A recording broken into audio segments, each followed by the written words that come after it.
Hello and welcome into the SorareData Strategy Show. I am Andrew Laird. You can find me as Lairdinho on Sorare. Joined today not by PSU fans too, Sean Newsom, but we got NepentheZ here to Yes, tell us indeed. everything to do, since I will admit that I've been meaning to have Nep on for a while, and I was just not professional enough to get him on here. But the biggest reason I wanted you on here, Nep, is because this actually happened a few months ago, but it continues to happen, that I see some of your lineups that are really successful. And I'm like, who the hell are these guys? And I'm like, I got to find out how he finds these out. And so thank you very much for coming on and filling in for Sean this week. Yeah, no, it's great to be here. And I do have to start by saying, fuck that guy, he's a moron. But that'll be the last swear words and morons out of my mouth.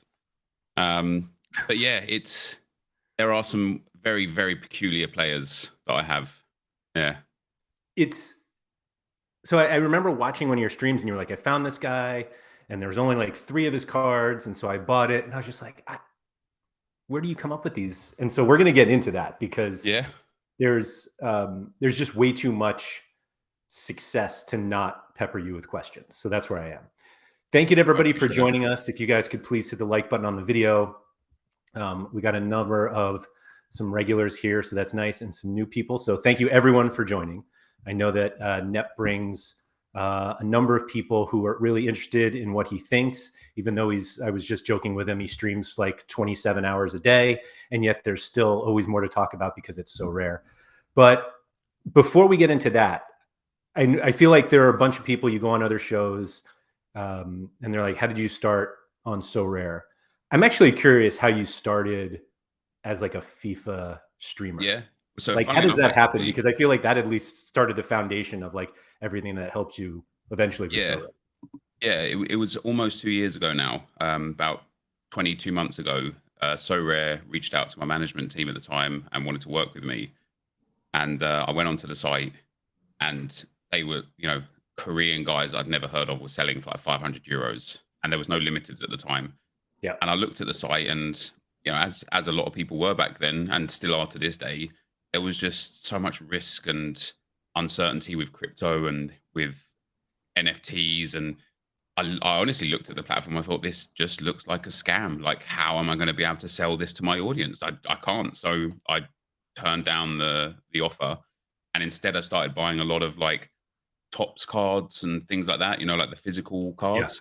Yeah. And it might be the I can't remember what that effect is called, but it might be where like every single time I would tweet about this card I had, somebody would be like, oh, if you like this, maybe you'll love Sorare, you should try this out. Yeah. And after a few months I was like, let me try this out again. And then I went on there, and I mean, I made some crazy dumb mistakes at the start, but one of the biggest things that kind of locked me in was Quinny and John Nellis both reached out immediately and were like, if you want any advice, any help, like you want to just chat about it, like here to like see you through these early stages.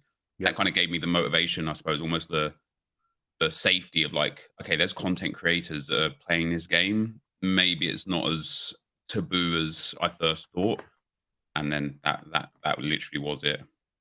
That was the beginning of the end. Yeah, I'm glad you brought those guys up, because I feel like one of the, I don't even know what the word to describe. It's not funny, but it's not ironic. But basically, like, we're all theoretically competing against each other. Yeah. Like we all can't win first. We can all win rewards, but like everyone who finishes higher gets something better. And like we all want to win, but everyone's also really supportive of others. Like, yeah, I can help you like get through this, or if you're trying to build a gallery. And obviously I'm part of that community that I try to help people, or at least talk to people who can actually help people. And so it's just, I don't know what it is about like Sorare that we all have mutual fun while also trying to beat each other, but also wanting everyone else to win. I don't know. It was a really like comforting thing. And it was funny to see, because I don't know if this is actually like this, but it does seem like on the FIFA side, like at least the ones that like you and Chani and Haber know each other. Yeah. And no, it does seem like you guys like know each other and are friendly and supportive of each other. But that's another one where like theoretically people only have so much time, and so do they watch all of you? Do they pick and choose? But it does seem like you're pretty supportive of each other, despite the you actually use towards each other. Yeah, no, I've never had the pleasure yet of meeting Haber. I think we're playing in a charity football match together in a couple months. But Channy is actually invited to my wedding, so nice. That's awesome. That's awesome. Which is coming up, I believe. Congratulations. But so yeah, let's dive into the Sorare stuff, because you mentioned before that when you started, you made all these mistakes. To be honest, I think because it happens to everyone, it's actually not a mistake. It's just like the learning process. Yeah, it just costs you. But like very, very few people can start and do the right things. And if they do the right things right away, I'm just convinced that there are other people telling them what to do. Yeah. Because we all are here like, don't make this mistake. But even if you know what to do and what not to do, you see things that you know you're not supposed to do, and you're like, I'm going to do this anyway, just because it looks fun. 100%, where did you like turn the corner where you're like, where you realize like, wait, I'm actually doing this incorrectly? I haven't turned the corner yet. It's more of like a really long bend than a corner. That's fair. But I actually do believe that. I think even if you win, like even if you hit like, you know, Mark's level of success or PSU fans' level of success, I think they're still always learning. Like the discussion that PSU fans and I had in the Discord the other day about how I actually think that rares supersede super rares at the moment for Gas Pro. And by the end of the conversation, he kind of agreed with me. And I thought, okay, that's a wild change of viewpoint for him, who was adamant that super rares have to be the way forwards if you want to win. So I do think that there's always that ability to learn and educate yourself and improve your strategy. And that also becomes because Sorare is evolving as well on a, you know, week to week, month to month basis. So if you have a really successful strategy that worked a year ago, it probably is useless now.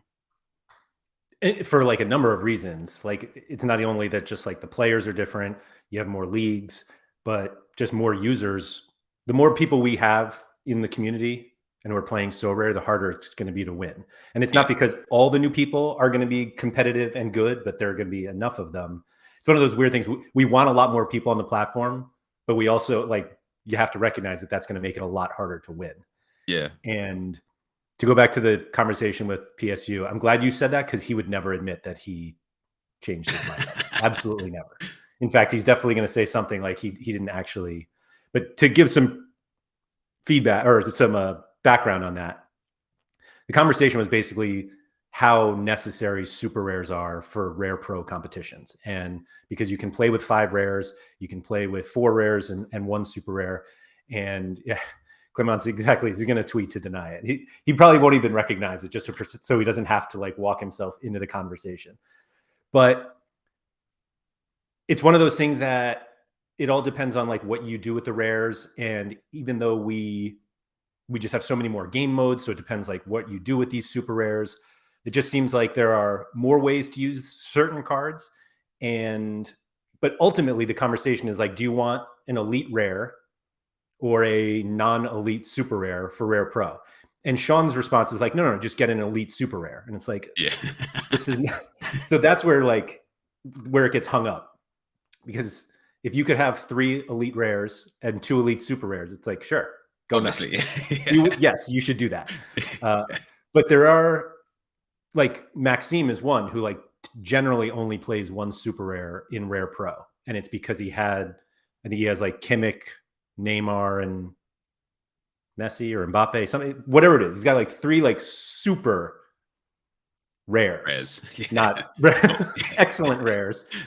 And then it's almost like, so I feel like some of the advice that we've given people is if you have one of these elite rares and not really anything else, sell that rare, get some super rares, and that'll help you over time. And I don't think people want to play that way. And I'm not sure you have to in order to be successful. There's just like only so many of those rare cards though that can fit in that mold.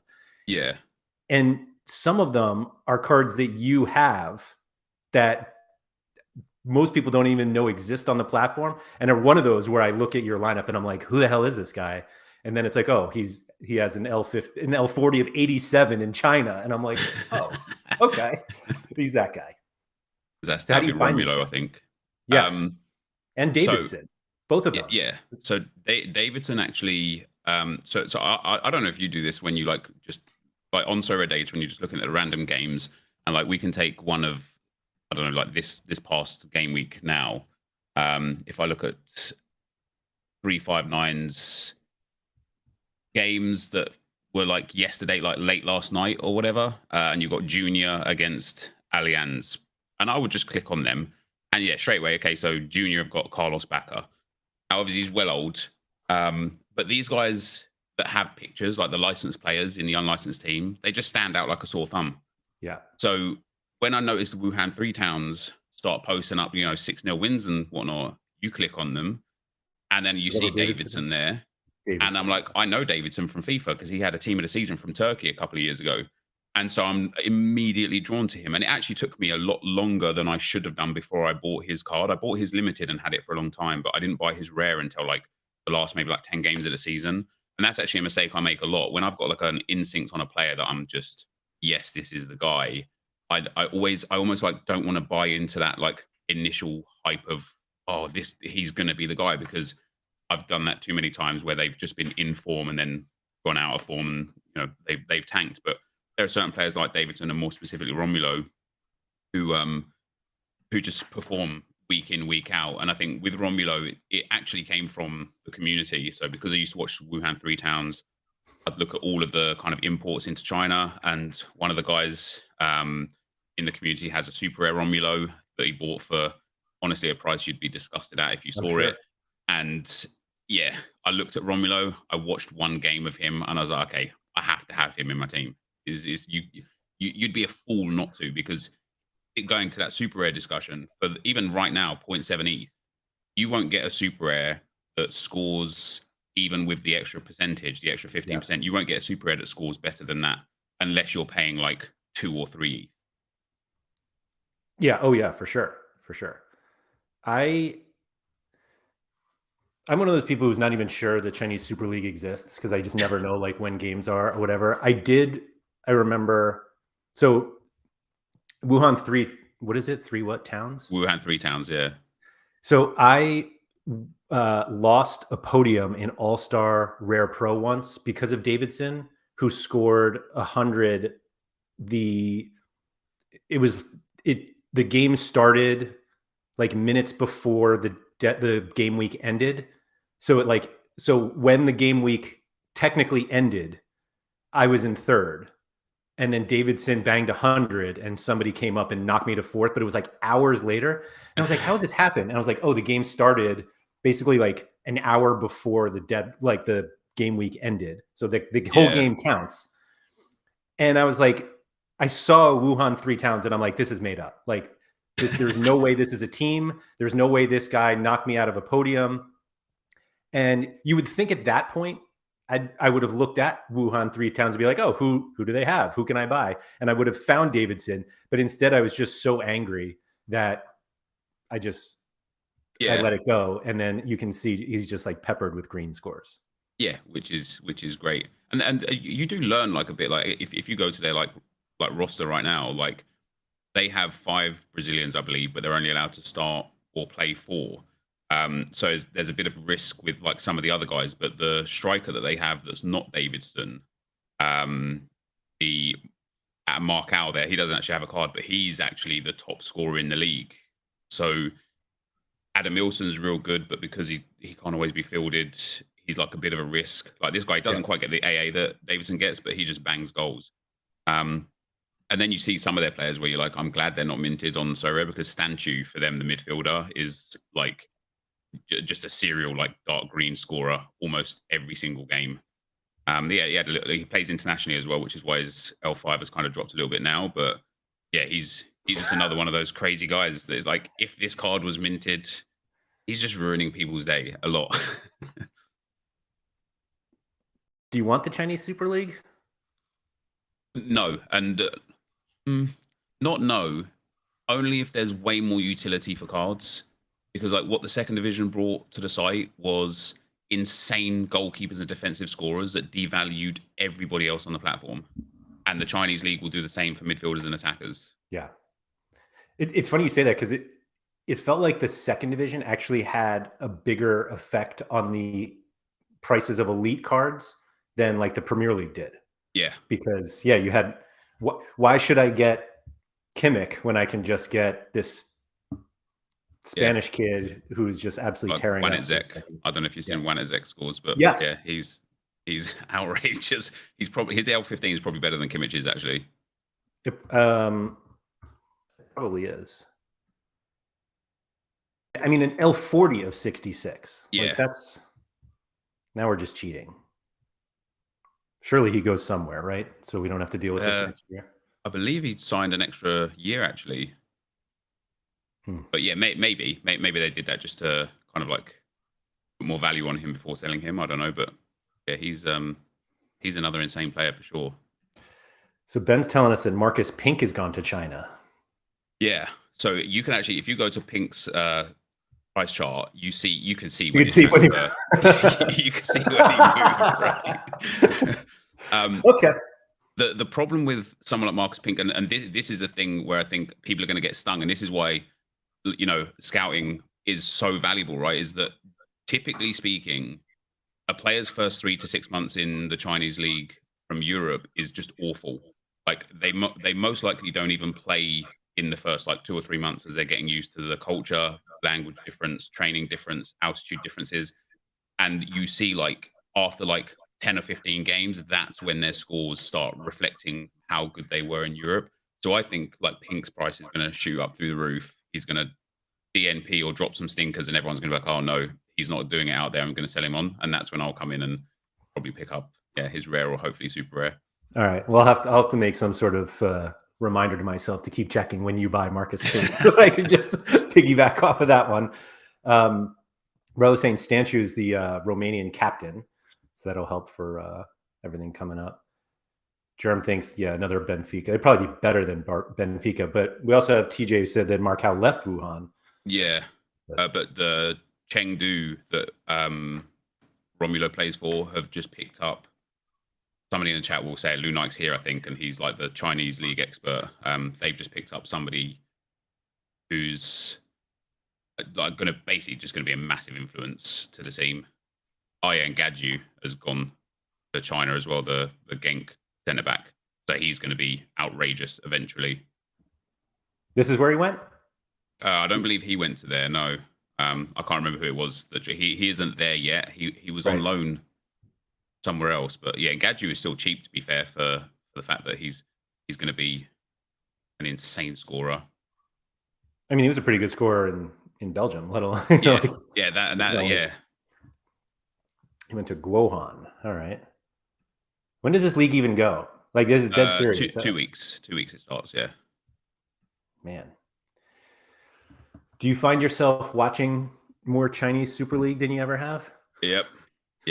But the K League actually, because I picked up Cecilia back when he was just a cult hit on Sorare when I first joined, and I was like, okay, I need Cecilia, I need Vanaken. Like these are the guys that I have to buy, otherwise I'm just a loser. I started like the K League have like a service here in the UK where you can just watch all their games, which is cool. The Chinese league tends to be on YouTube in the UK, so yeah, I get to watch fair few games, and it's certainly interesting. And the MLS now on Apple TV as well is fantastic to constantly watch every game in the MLS. Yeah. How do you have time to watch football when you're streaming 20 hours a day? Well, Sorare has certainly become a massive chunk of what my kind of social media work is now, I suppose. Like I don't upload as much content as I'd like to, and I don't create as much content as an actual content creator as I'd like to. But I genuinely think that's because I just love the product. Like I use it as a consumer rather than a creator more often than not.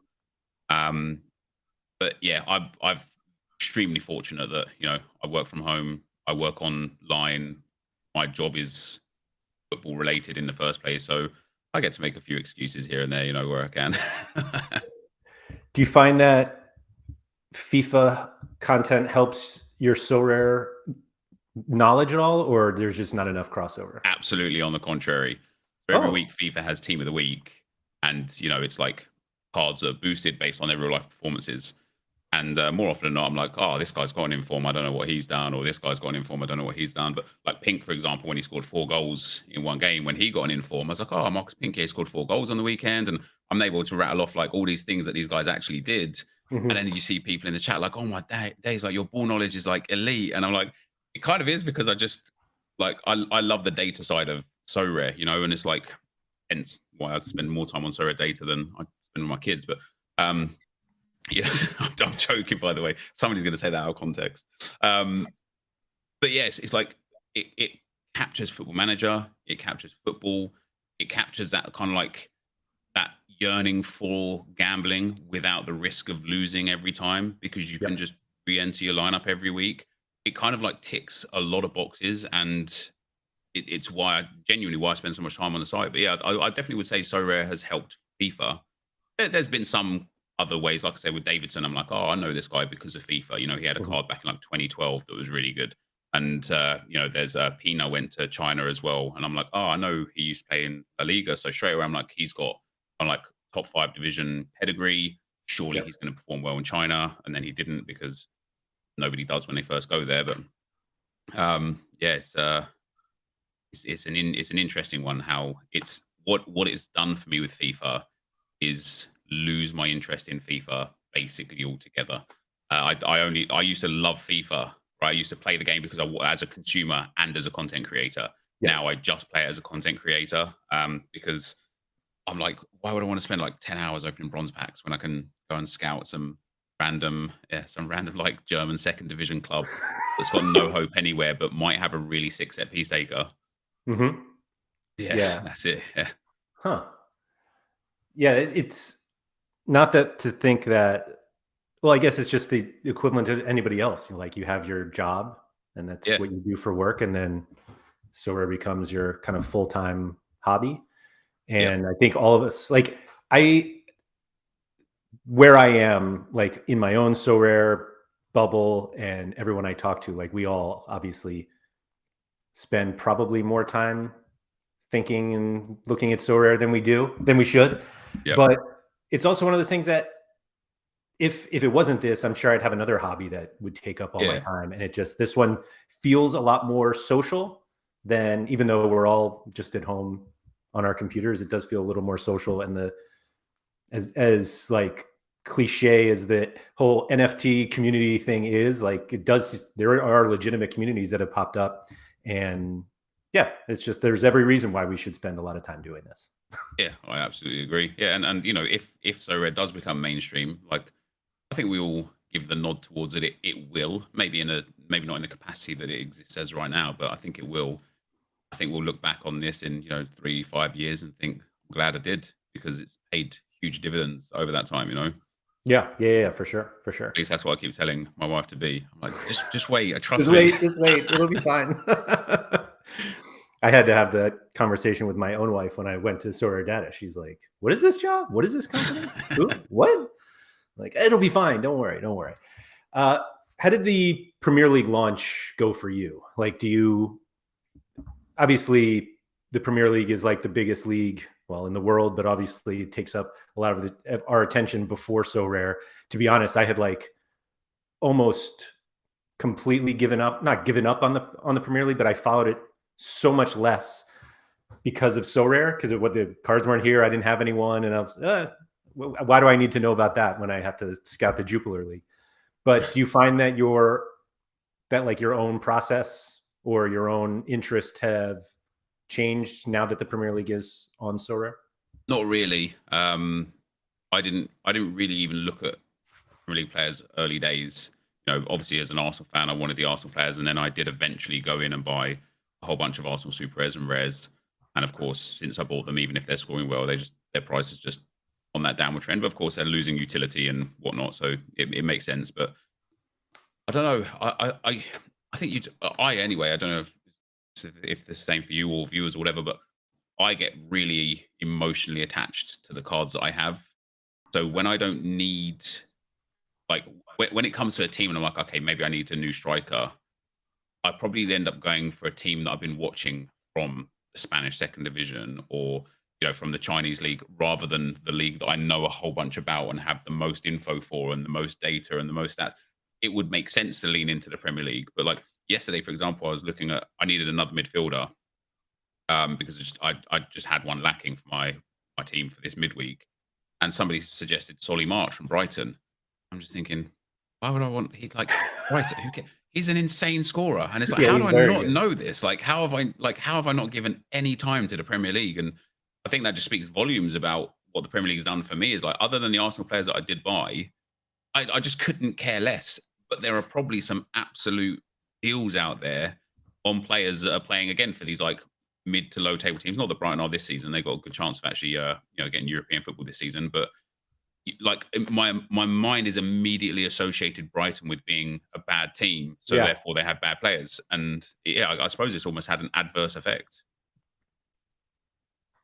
I never thought of it that way, but yeah, I mean, they're basically out of sight, out of mind, and you don't.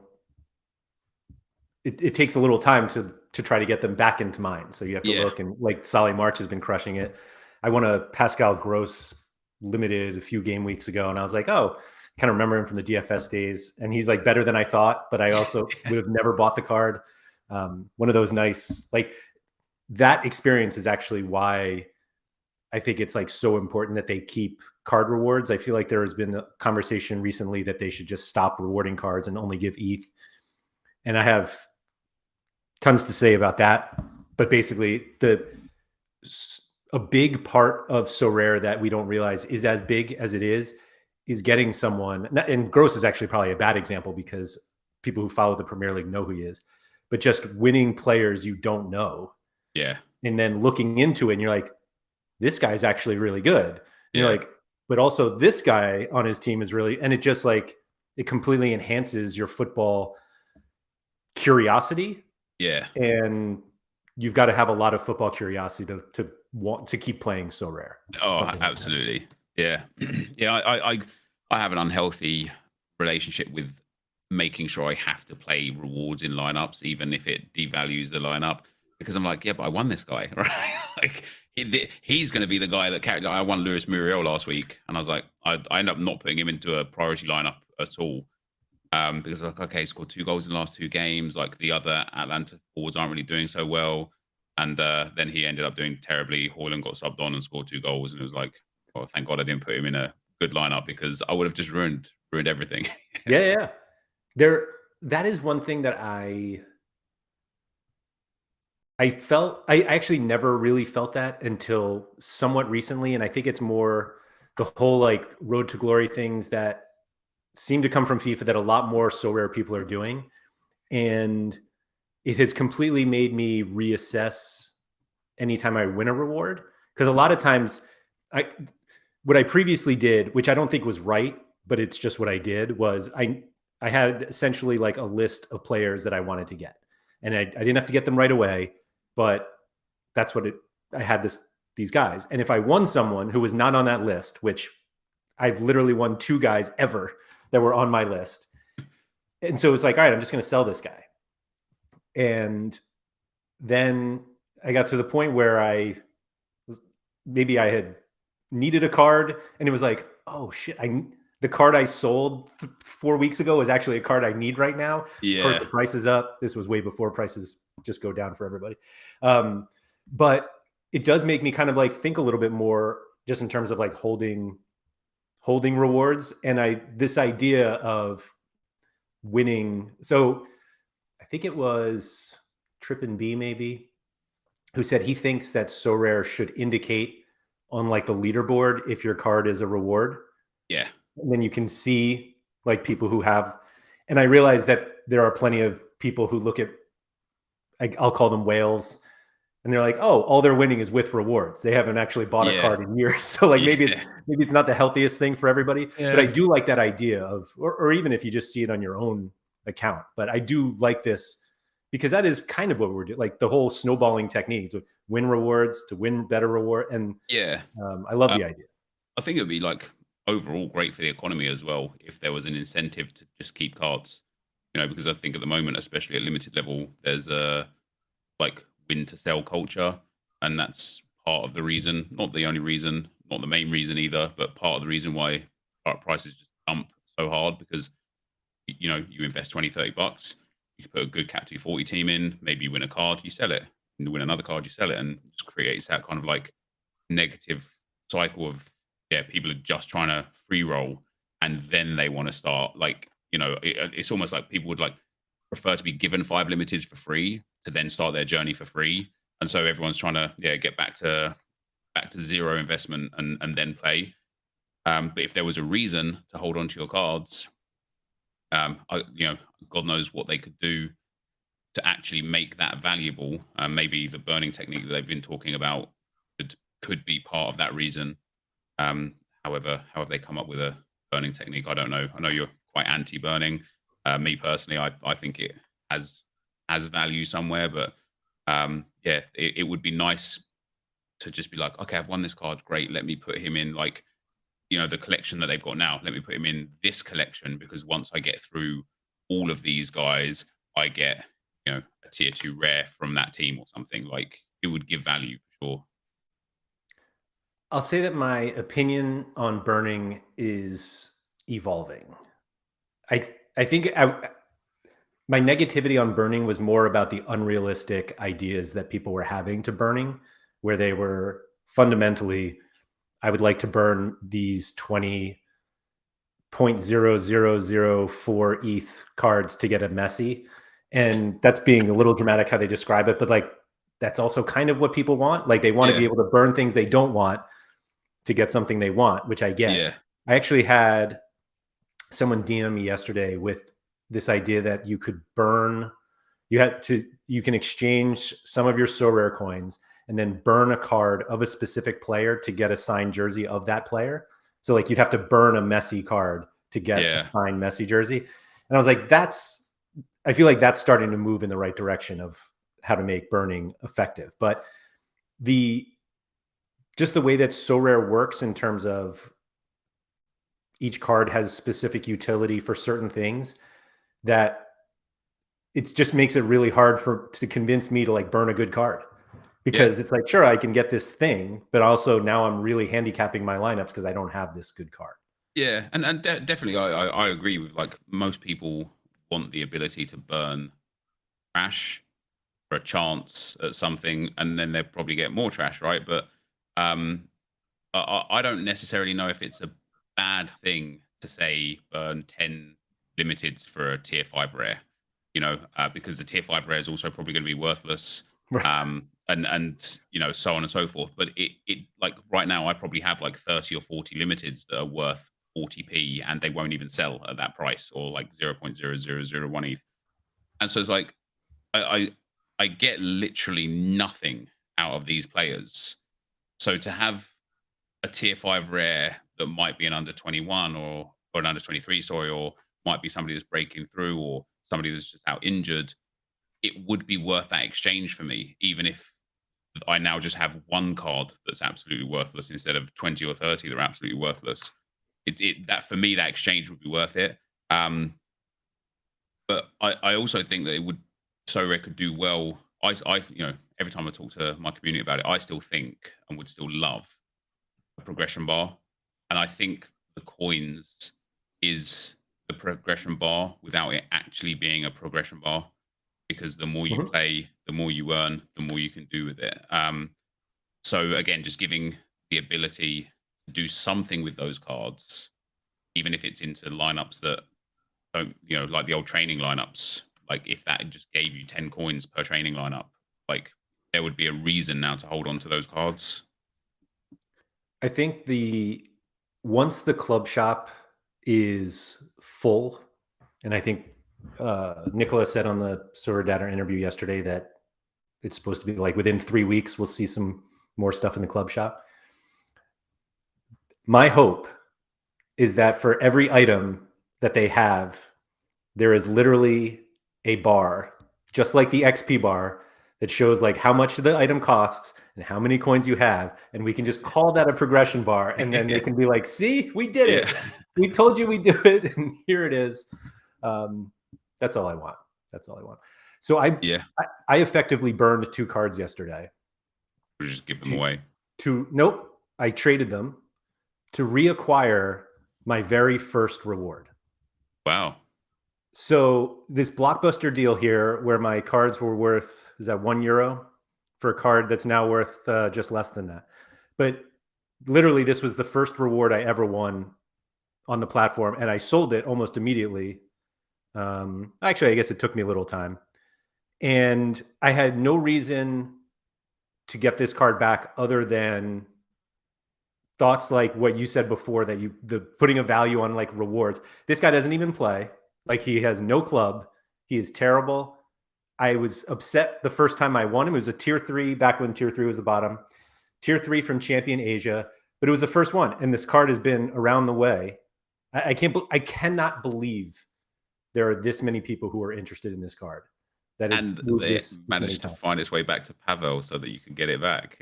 Like, I don't know why. I think somebody posted one, Joan Umari, and I was looking for, I don't know, I was in the market somewhere, and I saw Joan Umari, and I was like, I know Joe is my first reward, and I was like, I wonder where that card is. And then I saw Pavel had it, and I'm like, I'm getting that card back. But I basically burned these 2 limited cards to get it. That's how I look at it. Yeah. And frankly, I probably could have just gotten away with one of them. But these guys, what I did, I went to my gallery on SorareData to the roster prices, and I sorted lowest to highest. And these 2 were at the bottom, and they went to Pavel. There you go. I think I've heard you reference Pavel before as like, he is the burn mechanism, you know, like you can go and trade your trash for some more trash. But I think something that I notice, especially from like newcomers, again, making mistakes that they'll learn from, but they'll get a guy worth $10 or $15, and then they'll need somebody else for this upcoming game week, so they'll trade it to Pavel for a guy worth $8 or $10. Then they didn't win anything, so then they'll trade that $8 or $10 guy for a guy worth like $5, and before you know it, they've got $15 worth of cards that's now just a couple of Liam Smiths and Joseph Kvevich's, and then, you know, like this, and this is what I kind of like expressed like before to my computers, like this is genuinely really bad for Sorare, because when they're down the pub with their friends and they see Sorare come on like a TV advert during a sports event or something, they go, oh yeah, no, I was on Sorare before, but like everything just goes down, don't do it. And that kind of word of mouth will be hard to break no matter how much advertising you do.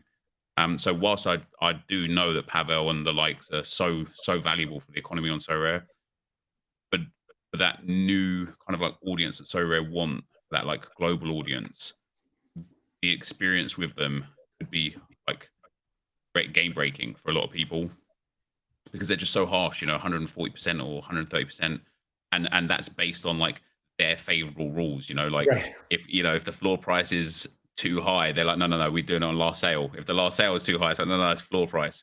If both of them are in your favor, they're like, oh no, but one hasn't sold for 3 weeks, so we're just going to like just take an arbitrary number that we've guessed so it suits us. And it's like when you know, like you have to be like fairly, you know, have a level of intelligence when it comes to scouting, finding the right SO5 players, the whys, all the stats that are involved. And if you think your average Joe is of average intelligence, they're just going to get duped by these traders who have literally made a living from getting the better end of the deal, you know? So I can just personally imagine it will have like negative impact on Sorare's product as a whole. Yeah, I never really thought of it that way. Maybe because it's been so long since I knew no matter what I offer, if the outcome is not that I'm completely getting screwed, they're not going to say yes. And they like, meaning all of the traders. And not to say I don't try, because I actually think that's one of the most enjoyable parts of this game for me, is like trying to trade cards and get deals and all of that. And so those guys are really important for my experience, at least. But you're right. Like if you're new and you don't realize it, you're like, they are set up for us to lose. Yeah, 100%. Even though it's kind of hidden, or they hide behind the whole like, no, I'll take whoever you want. And when they come good in a year, then I'll profit. Don't worry about, I'll be fine. And it feels like you're like, okay, they're willing to take these guys. And it's like, no, they're willing to take them with an additional 30 and 40%. Yeah. The risk is very mitigated, but And so when you talked before about like people wanting ETH and not cards, I think the liquidity in the market at the moment is a big issue because whenever somebody wants to trade, they like if I'm offering a card up for trade and somebody wants to buy it, they want to trade cards for my card. But if I want to buy a card, they only want ETH and they will not accept cards. And so the whole market just stagnates because of this, because nobody's willing to basically do anything. So then you are forced to go to a trader or deposit again or lessen your experience because you don't get the card that you want for that particular game week. And then even if you do get the card, you look back after that game week and you think, why did I even buy that guy? Like he scored 12, like what happened? It was a bad idea, but yeah, it's the way the mind works. I've talked about this before somewhere, but I have this weird mental, it's not really like a block, but basically if I propose a trade to somebody that I think is fair and they say, I just want ETH, which like I get, and I prefer people just to say that. And it actually drives me nuts when there are people who say that they trade and they don't really trade. Like you look, it says it in their name, and then you like go to their transactions. You're like, you actually haven't made a trade other than with Pavel in 2 years. So don't tell me you trade. But anyway, so like, I just want ETH. And I'm like, okay. And then somehow I'm able to sell my card for enough to buy the card I want. But now that I have the ETH, I'm like, I don't know if I want this card anymore. Even though 2 minutes ago I was willing to just like trade. And I don't know. There's just like that weird thing in me that I just, I feel like when I'm trading, I'm just trying to get cards that I think I want. But when I have ETH, I'm like, I really got to want this card because ETH is really valuable just in the platform. Because if you have ETH, you can get anything. Yeah. Like you don't have to worry about somebody asking for like another card or making sure you have the right card. Like I traded a ton of cards at some point, like at the end of last year, and got to the point where I was like out of cards that I was willing to trade. Yeah. So now I'm like, if I do a trade now, I'm giving up a card I still want. So now I have to like really want this other card. And so that's why ETH is like so valuable to have, which is why the threshold is so nice now. Yeah. Well, the threshold is interesting, actually. We were looking last night when I was trying to build my All-Star Rare Pro team, which I've actually split into All-Star Rare and Super Rare for this week. And I needed a midfielder, but Gorioran's back now, so now I don't need a midfielder. But I was looking at like all these midfielders in like the sort of like £50 to £200 range. And what it transpired was I don't actually need to deposit more for these. I might miss out on these this game week, but I've hit the 240 threshold, so I'm going to get a couple $100. And it's going to see a lot of these like sort of like mid-range midfielders and defenders, maybe even some forwards. Their prices are going to shoot up because I don't know how many people won the 240 threshold, but for a lot of managers, that's a big bit of influx that will now allow them to buy a card that they otherwise wouldn't have looked at and wouldn't have bought. And it should slowly but surely raise the floor of like the mid to good rares, which has that positive impact again everywhere down on the site, which is why I think more ETH, what they've done in all-star divisions, I feel like that should be applied to other divisions as well. Maybe not all at once and maybe not as much, but I think paying places down to 50 or 30 instead of just podium and cards on top, I think would just be a net win for the site, because more often than not, people don't withdraw money from SoRare. They recycle the money in SoRare. So SoRare aren't really losing anyway, there's been a few times where I've been like, all right, for the next like month, everything that I win from ETH, I'm just going to store in my wallet and then withdraw it at like the end of the month. And then I hit a podium, and before I even got the reward, I was already planning where to spend the ETH. But it's like, well, there you go. That's out the window, isn't it? So I think that point is really important, that people think that there's a lot of ETH leaving the platform every game week because of the thresholds, and it's just not. Like people use that ETH to play the game. And I was explaining to somebody recently, because I've never withdrawn from the site, and I've been here 2.5 years. And I tell them that one of the, like, people are like, yeah, you should take some money off. And I'm like, okay, so I'm just going to hold money somewhere, because they're like, oh, you can go on vacation or go out to do whatever you want. And I was like, well, what I want is to play Sorare. Like I would be taking this money off to then putting it back on to buy the next dumb super rare that I want to buy. And so I realized that I'm in a different financial. I mean, most people are in very unique financial situations. So I don't think like what I do with my ETH is what other people should do and whatever. But the the whole idea that there were people, even in All-Star Rare, that they're farming ETH and like taking it off the platform, and even if they were just holding it on the platform, the number of people who do that is just so much lower. Like ETH rewards move the market because people now are like, oh, now I can get this. I didn't think I could get, but now I can get, and people just want to do that. Like this game was really fun, and if someone's like, hey, here's some more money to play our game, you're like, yeah, let's do it. Let's play this game. Yep. Yeah, that's why I was having that discussion in Discord before. I was like, do I want to buy like a kickoff unique team? And then, somebody said, but you just won't be able to really move those uniques because nobody wants to buy them. But then I was like, oh, let me buy. Imagine if I win like 10 of them, and I can go to like a Pavel, give him 10 terrible uniques, and he might give me like a couple ETH or something. And then I started like reverse engineering that and thinking, okay, how long is it going to take me to win 10 uniques from kickoff super rare? And the answer to that is probably like a year or more. And so it's like I need that instant gratification. So that tournament's just not for me. So instead, I still bought the unique, and now I'm playing him in All-Star Super Rare because I feel like that's a far better use of having a unique than kickoff unique. I went through the exact same exercise minus actually buying the unique. And part of the reason I didn't buy it is because the guy got hurt. And I don't even want to say who it is because I haven't ruled out buying it anyway, and I don't need somebody else going out there and getting it. But there was that thought that I was like, even if you win All-Star or unique kickoff, like you get a tier 4 unique, which maybe it helps you, maybe you get lucky. If you finish second or third, you get a tier 5, probably doesn't help you. And being able to use it in the super rare division is huge. Like, so you're not necessarily just buying a unique to like play in this one competition. Like you can play it in super rare. And that actually, like I bought super rares at the end of last year to play All-Star because the number of conversations that like Sean and I had here or anyone else, and they were like, the old Division 2, the super rare division is awful. There are not enough good prizes. Nobody's playing. Like anyone with good super rares isn't playing there. And I was like, I don't have good super rares. Let me play there.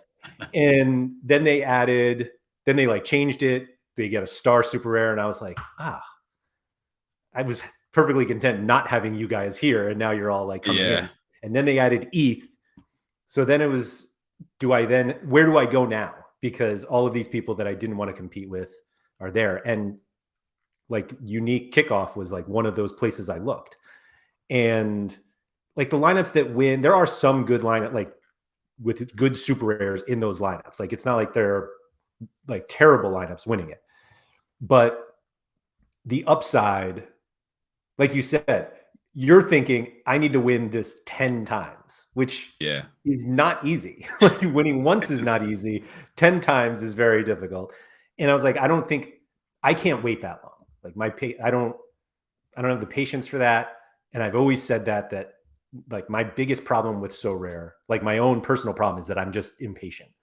And like I bought cards in December with the idea of selling them in February. And by mid-January, I was like, I don't want these cards. I need to get rid of these cards. I don't want them. They were MLS cards. I like bought them cheap. Turns out they weren't so cheap anymore. But it just like, I can't wait. And it's one of those, every time I talk to Quinny, like he's like, yeah, I bought this card like 3.5 years ago before Sorare launched, and now it's finally coming good. And I'm like, how can you possibly sit on a card that long? And that's why I moved out of the idea of kickoff, because I can't wait long enough for it to eventually pay off. What's interesting about the unique in All-Star Super Rare as well, whichever Super Rare division you're playing in, is when we talked earlier about like All-Star Rare Pro and having those like elite rares, I think is better than having just a good super rare, especially in terms of like price per points. On the flip side, I think you could probably get a unique that scores 50 or so a game and has a 50% bonus, taking his his score on average up cheaper than you can get a super rare that will score the 60 points also needed for that. So that's why I actually bought NepentheZ, is because like they have NepentheZ as well, the striker for Mets, who I've had for like a year. So kind of like got to know the club a little bit, and Sure. I can't remember who it was selling their gallery recently, like the biggest whale, the guy that bought Oh, Haaland. Zima? Yeah, so Zima Blue's selling everything, and I was like, oh, let me go and like I missed the boat on a lot of his stuff, but I went and had Yeah, a me look, too. and I saw that NepentheZ there, and I was just like, oh, yeah, do you know what? Why not? And then yeah, he scored like 72 points for me this week after the 50% bonus in All Star Super Rare. I still missed out on a reward by like 12 points, but Wanga didn't have the best game for LAFC. But it was like it's either like this guy who I paid just shy of an ETH for, or a super rare that I'm going to have to pay like 1.5 to 2.5 ETH for to score the same amount of points. So I really like the idea of having a unique for All Star Super Rare, because it can even make those lineups where you have those sort of like hunty super rares, those guys that they're either going to get 80 or 40. It can turn those lineups into like just a really good like return on your investment. You don't have to hit too many rewards to be like, okay, this is kind of like paid itself now. I'm glad you brought that up, because that was exactly one of the conversations I had with someone about the unique that I was considering buying. And it was, I could get this unique for less than the super rare I would have to buy that would equal the scores. And I think you think that that's the conversation, the super rare conversation. Yeah. And it is for most players, but there are like a certain number of rares where it's like even the soup to get that super rare, it's going to be too much. Like Yeah. you're not going to be able to get up there.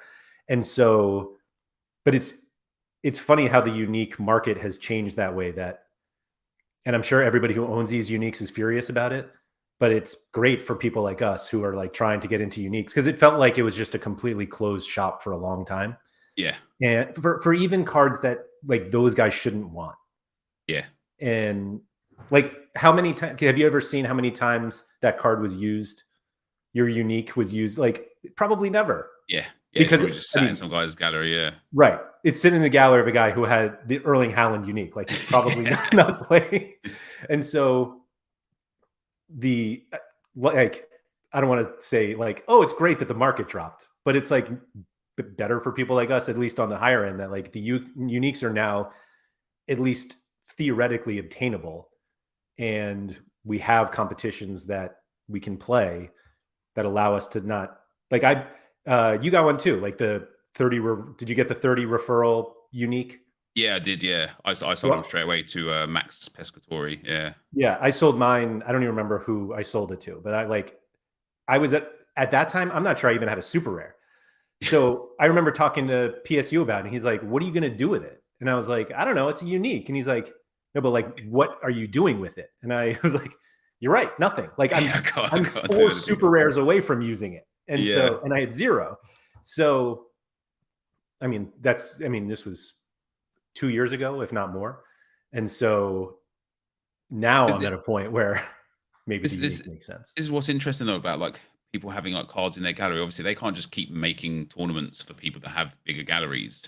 But I had this discussion with Haber the other day, and basically it's like I've got like nowhere to go now, because unless I want to buy another super rare lineup, which I just can't, I could afford to do, but it just doesn't make sense to invest more to that degree in a platform. So we're probably going to be looking at another like 8 to 10 ETH for just one more lineup. It's like I've got all of the best rares on the platform, some really good super rares. I've got really good summer utility because I built hard last year for summer utility. So now, other than playing the game each Tuesday and Friday, I don't really have much going on. And I'm like, I could really use like another like either like multiple entries in All Star Rare or another few tournaments, just to be able to carry on that journey of, okay, I want to buy this card, I want to buy that card. Like, these guys look good, and it's I can imagine that it would be outcry, because it would just benefit big galleries in Wales again. But also it would again give reason incentive to just hold cards, and surely would be good for the economy in the long term, even if the opinion is that, oh, you could win 2 rewards in All-Star Rare now. Like, that's just unfair. Yeah, I had a similar conversation with Sean a long time ago, and obviously his gallery is much different than mine. But he made this comment to me at the time that was effectively, I need 3 or 4 ETH to get a better card than what I have now, which is like, I mean, this is like a clear like whale thing. But he was like, I can't just like go out and buy like one more card and like everything gets better. Like I need these super cards. And not to say I'm at that level now, but it is to the point where I'm looking and I'm like, what do I need to like make my, because I don't have all of the best cards in every scarcity. So I do think of like, how do I improve? But it's like, oh yeah, I would love this 3/8 super rare. And it's just like I'm not there. Yeah. But that's also kind of where I need to go. Like my progression now, where I am, is out. It's not up. Like going up to uniques is well beyond like where I am anywhere close now. So like I have a all-star super rare lineup and I play cap 240 super rare and I can play one other super rare, but like now it's like, oh, do I build a America super rare or Challenger super rare or Asia super rare? And so it's like that's where I'm going. And I don't know if I even want to go there as opposed to just like wait. But the other alternative is just waiting until I have enough money to get like to improve what I have now. Yeah, and it's tough, isn't it? Because it is like what the discussion about the rares to super rares. Like, yeah, for me to get Grimaldo rare to become a Grimaldo super rare, it requires maybe 2 to 3 ETH, right? And then that requires, if we're being reasonable, probably like 6 to 8 game weeks of weekend games. You know, maybe a few less if I get a really like high result or whatever. By that time, the season's finished. I don't want Grimaldo anymore.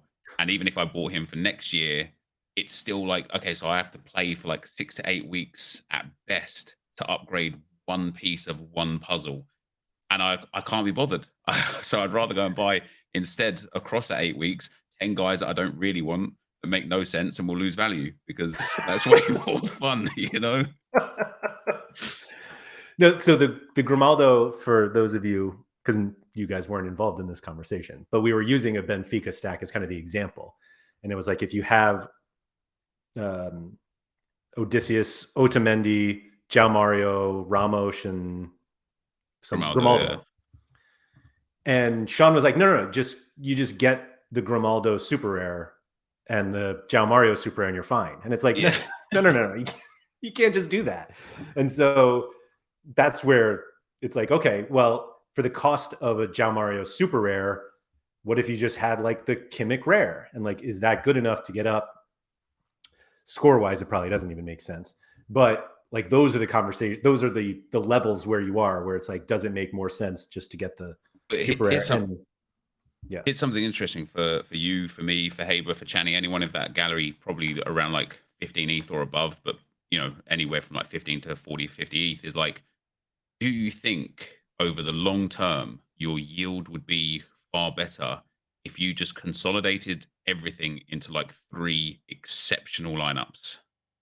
Because I think it would. Yeah, I can't bring myself to do it. And every time I look at my gallery, I'm like, why don't I just have the best players? Like I could just sell my gallery to a trader, take that 10 or 15% hit that I know I'm going to get back long term, and then build like 3 disgusting teams and have like a few extra pieces in case of injury or rotation or whatever. I think I'd hit more podiums and win more way quicker doing that than sitting here doing that's it, I've won another like tier 4 rare. There's £20 into the kitty, you know, like. So I think about this every day, literally every day. Yeah. And I haven't gotten to the point where I try to like price out what I can get. I have had some traders contact me, none recently actually, just like, oh, do you want to sell your gallery? And that's when I find out how much my gallery is worth, because I don't like, that's just not something I check on. And I was kind of saying this to you yesterday, that I joined Sorare at a time where my gallery value is higher than what I put into it. And so I feel like I cheated, even though it was just timing. Way of life, isn't it? Yeah. So, but I think about this all the time because I bought a ton of limiteds when they first came out. And it felt really dumb at the time because I kept going back and forth between there's so many possible limited cards that they could have that the value is not going to be that high, to if they get 1 million users and there's only like 1,000 Mbappes every year, like they're just, the numbers just fight themselves. Yeah. And so at one point I had like probably 4 or 5 ETH worth of limiteds. They're probably worth like half an ETH now. But yeah, but I look at that and I'm like, why? And struggling to like get better rares and better super rares. And I'm like, why did I tie up all this money in limiteds? Maybe I should sell all my limiteds. And that just leads to like, well, if I sold everything and I started over, how many lineups, like what lineups would I play? Where could I, like, how good could the lineups be? And I'm sorry to like call him out on this because this was a private conversation that he probably doesn't want me to make fun of. I was talking to Harry Trades this week or this past weekend, and Harry's like specializes in under 23 and usually only has like a handful of lineups every week. Or like Perez would only have like 2 or 3 lineups every week. And if you have 3 DNPs in 1 in 3 lineups versus 3 DNPs in 30 lineups, just play 30. And like, that's like, I think I have 35 lineups this week. And I'm winning 3 rewards. Yeah. And I feel like if I don't know how I would feel if I had 3 lineups and I just won nothing for weeks and weeks at a time. And then hit eventually one like podium or something. Yeah. It would be difficult. Yeah. Limiteds for me were definitely the pain. One of the first comments in the stream was the Lewandowski top dot. I don't know if you want to go on to Lewa and have a look at his all-time price graph. Do you want to do this? Or? Oh man, like it's one of those ones, man. Like it was just like a perfect storm, right? Like ETH was at an all-time high. We just had the Gary V boom. Limiteds has just become a thing. And I thought that Lewa would be real fun. There you go. There was the strangest thing is there were cards on the market cheaper. I think I misclicked and bought like one next to the one that I wanted, but I would have still been the top dot. And now when you look at his like price point, it's like, okay, I've lost almost 1 ETH on 1 player. Like that's pain. That's like genuine pain. What I could do with that now, I could go and buy a Super Egg Ronaldo with that now. You know. So yeah, it's tricky. You know what's funny is that I bet a super rare Grimaldo at that time was less. Probably, yeah. Like I don't think he was. What was this? February 2022.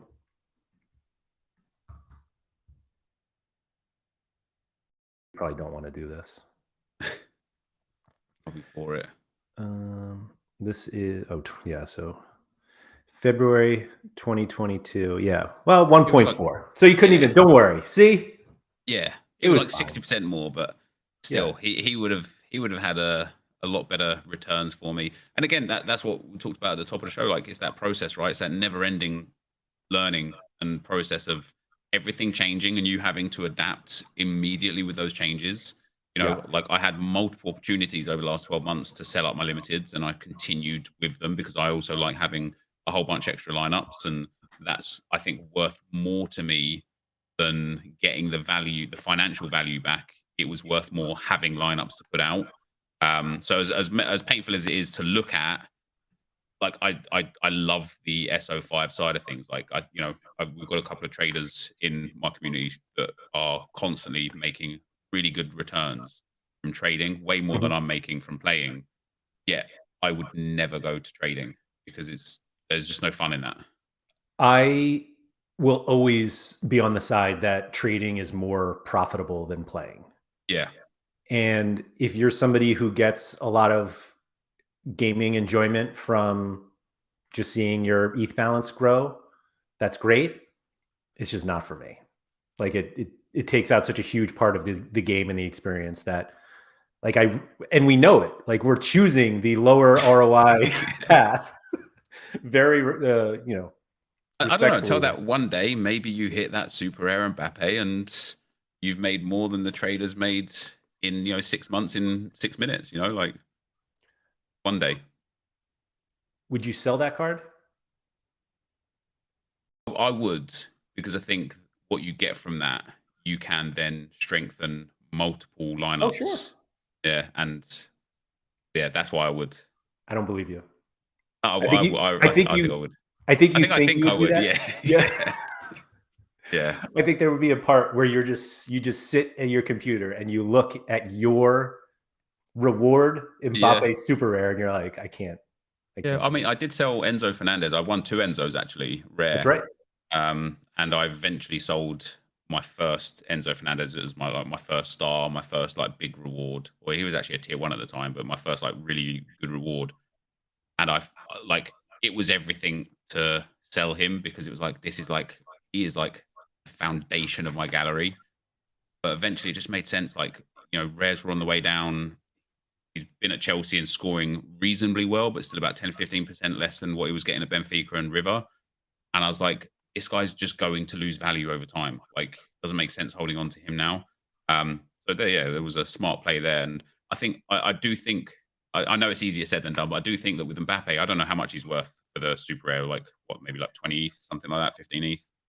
I just think I could have so many more outrageous lineups with that would give me way more opportunity to win another Mbappe to then keep.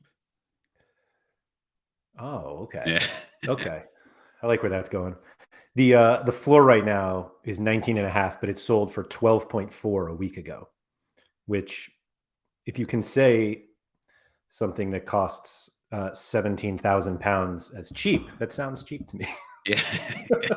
It is, yeah. Josh Forth in the chat was saying that he trades limiteds, but then uses them to buy rares and super rares, which makes sense. Yeah. I don't have so the way that I described it to somebody is, so my limiteds, when the limiteds came out, the reason I like them so much is because I could get all of the players that I couldn't get the rares of. Yeah. So at the time I bought which feels funny looking back now, because there are guys now that I have their rares and super rares, but like Adon and Coates and Hulk and Everson and Cecilia and Kikuchi. Like, I bought those guys and I was like, I'm going to use these guys to win Messi and win Neymar. And then I just bought Messi and Neymar limiteds also because they were there. But the way that I described it, the reason I don't get rid of my limiteds is because I win limiteds most weeks because I have these really good cards. And I don't always win I rarely win super rares. I really don't even win that many good rares anymore. And so it gives me something that I've won. And I kind of played this with back when I played DFS, that losing at DFS was like so much worse to me than winning. Felt good. Like the down was so much worse. Yeah. And the winning was just like, oh, okay, I'm just like back to even now. And I just like didn't enjoy it. And so I think I have this underlying fear that if I get rid of my limiteds, I'm just not going to win as much. And then like my experience is not, even though I'm literally winning 2 cards that I sent to Pavel to burn. That's where we come back to the condensing the gallery, right? If you just had those limiteds as rares instead, you'd be winning the same amount of cards. You'd probably finish higher because there's slightly less Lower competition scores, yeah. Points, right? Like, why wouldn't you do that and then use what you win from that to buy back into limiteds? You're not helping me.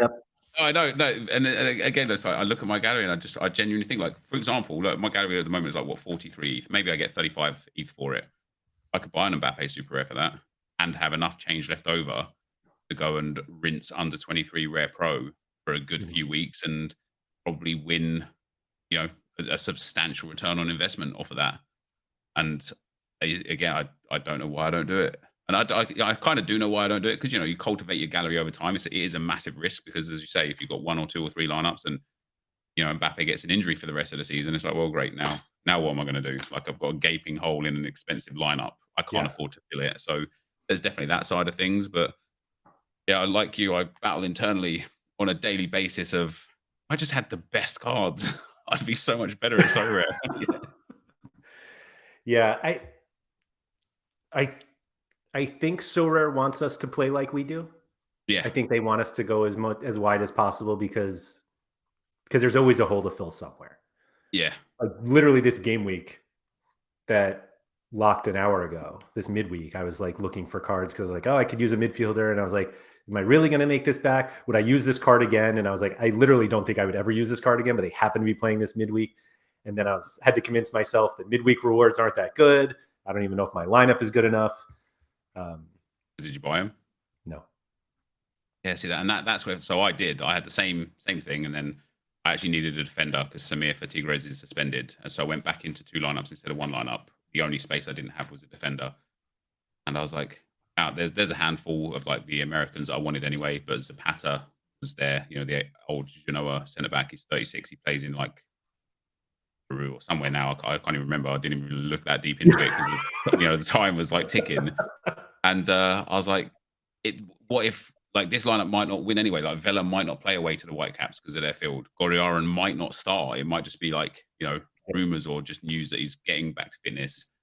And so I did it anyway because I'm like, I'd rather have the lineup and have that enjoyment of tracking the players than not having the lineup and sitting there twiddling my thumbs until my first game starts on like late Thursday night, you know. So I did it for that reason. And I was actually fortunate. I traded Luis Muriel that I won as a reward. So in my head, I'm like, I didn't want him either. Like I won him. So now I have a different player that I kind of don't want and might only use for 1 or 2 game weeks. It'll be worth like £10 in 3 weeks' time instead of the £70 that he's worth now. But at least I get the enjoyment this game week out of it. Yeah, the one that I lost was Hulk. I have a Hulk rare and limited, and he was like right in my all-star rare pull lineup, and then he was suspended. And I played João Felix instead, who's home against Liverpool. And it's like, this lineup is not the same. But the way that I was looking at it was I wanted to buy a card that was equal to Hulk. And I was like, well, that's not going to be cheap, at least heading into a midweek.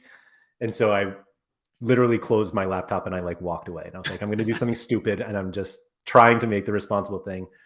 And I know I'm going to come up short, but I'm going to just convince myself it will be worth it. You'll look back on this game week and you'll be like, thank God I didn't do that. It will be a win. Yeah. I hope so. I was just about to ask something else and it just flew right out of my mind. About the 100 ETH and would I pay it for João Felix? I'm willing to do 99 these days. Oh. I wish on the price chart that we could show rejected offers, like offers that you've rejected for cards, so you could see like what you've rejected. Could have had, yeah. Although I look back, I actually never listed the João Felix, so I only got like unsolicited. Pavel tried to get him for an ETH, which good try. Yeah, 99 short there, Pavel. Yeah, no, I got. I think that's pretty good on time. It was a little longer than I usually do, but yeah. So thank you everybody for joining us. Chat was pretty active. Apologize we didn't hit everyone, but when I have someone new on, I just like to pepper them questions. So my questions come first because I get to host the show. So sorry guys, but if you could still hit the like button, please do so. Nep, really appreciate you coming on. I apologize it took so long. Oh, I remember what I was going to say. I was actually going to bring this up at the beginning. I'll just say this. Everyone go follow Nep on Twitter. He just recently hit 1 million followers. I was part of that way up. Finally. For full disclosure, now that I'm actually speaking to you, so for those of you who listened to John Nellis's So Far So Rare that Nep was on, Nep called me out for not following him on Twitter, which was well deserved being called out because I use TweetDeck, so I have like Twitter all over a screen, and I have a Twitter list of people that play Sorare, and I just follow that. And I tend not to follow people on Twitter. I just put them in this list, and for some reason, Nep just didn't make my follow list. All right, man. I thought it was one of those things. I thought you just like didn't like the FIFA guys coming over to Sorare, so it's like a like a spiteful like I wish that. No, I wish it was something that entertaining, but no, I just completely my fault.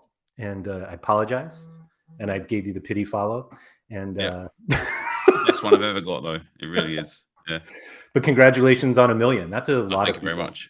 Do you think about that when you tweet that you're like there are literally over 1 million people who could see this? Not really. No, I think much like your gallery valuation and stuff. Like eventually, you just become numb to the numbers on the screen. So And also, I gained a lot of my following from like 2012 to 2017, with like massive social media boom. Although it's still very active, and like my tweets on average get like 500,000 impressions. It's not as big as it actually looks. Yeah, and I lose followers on average because there's so many old accounts that are just getting deactivated constantly and whatnot. That I'll be back under 1 million followers soon. Yeah.